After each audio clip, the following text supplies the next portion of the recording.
Hello class. So this is the second video on section 4.7, L'Hopital's rule. Okay. So in the last video, we did a couple examples. We saw that it's a very easy technique to use. You only have to check that you actually have an indeterminate form before you use it. Now, another reason why L'Hopital's rule is very useful is because you can use it more than once. What does that mean? Well, we'll see in this example. Okay. So suppose I want to find this limit. So I'm looking at the limit as x approaches 0 of sine squared 3x divided by x squared. Okay. Now, again, I can't evaluate directly because if I plug in 0 in the denominator, I'm dividing by 0. So instead, I check if L'Hopital's rule applies. So I check the limit of the top divided by the limit of the bottom.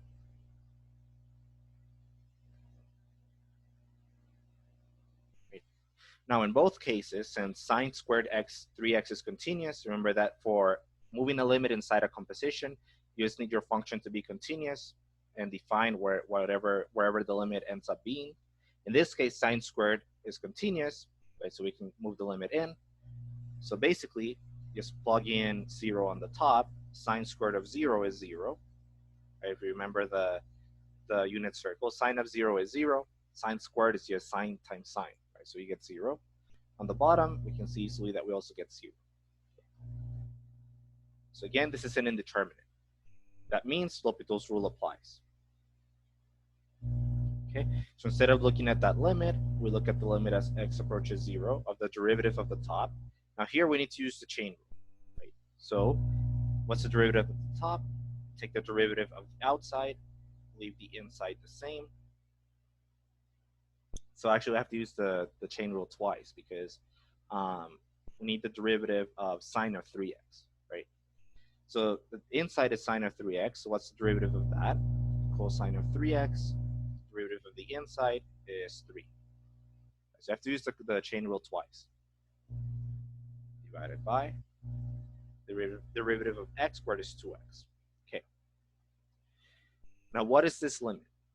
Notice that if we plug in x equals 0 to the denominator, we still get 0 on the bottom.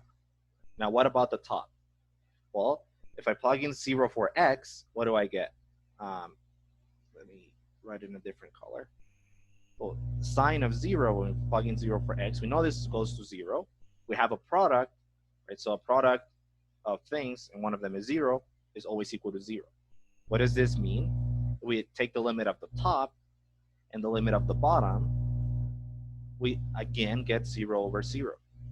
So let me simplify this to 6 sine 3x cosine 3x divided by limit as x approaches 0 of 2x. Right. So again, like I mentioned, plug in 0 for x, we still get 0 on the top, we still get 0 on the bottom. So we get an indeterminate again. What do? Simply apply L'Hopital's rule again. So you can use L'Hopital's rule as many times as you want. You can use it 1,000,000 times as long as every time you have an indeterminate. As long as you get an indeterminate, you can use L'Hopital's rule. So here, the first time we used it, the first time we tried to evaluate the original limit, we get 0 over 0. So take the derivatives. We get 0 over 0 again. So what do? We take derivatives again.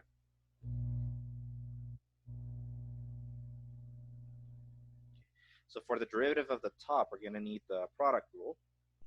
Right, so again, hopefully you're comfortable with this. So I'm going to leave the 6 outside, and then just take the derivative of sine 2x times cosine 3x. So first, let's do the derivative of sine 3x. That's 3 cosine 3x times cosine 3x. So leave the other one the same.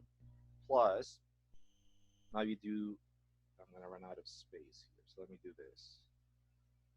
Do a dividing line here.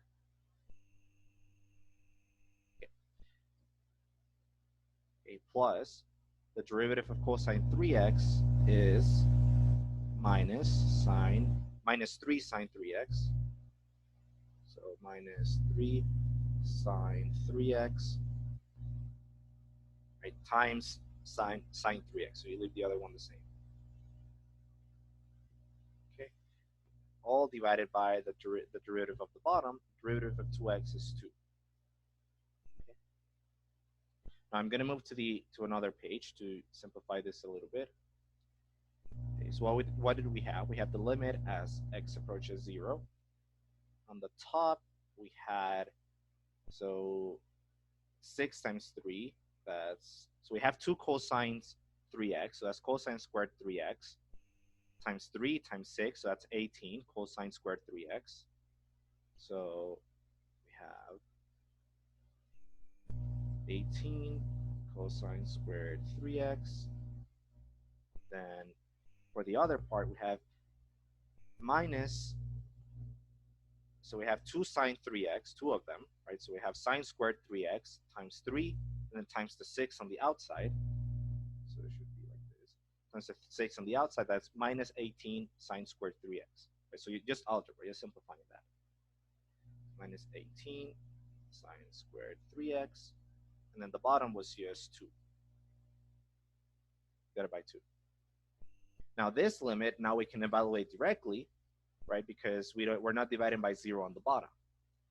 Okay, so let's go ahead and plug in. If you plug in 0 for x on the top, cosine of 0 is 1, right?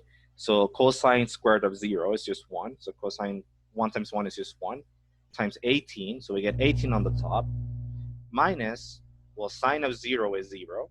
So 0 times 0 times minus 18, that's still 0. So I get 18 minus 0, it's just 18, divided by 2, which is 9. Right?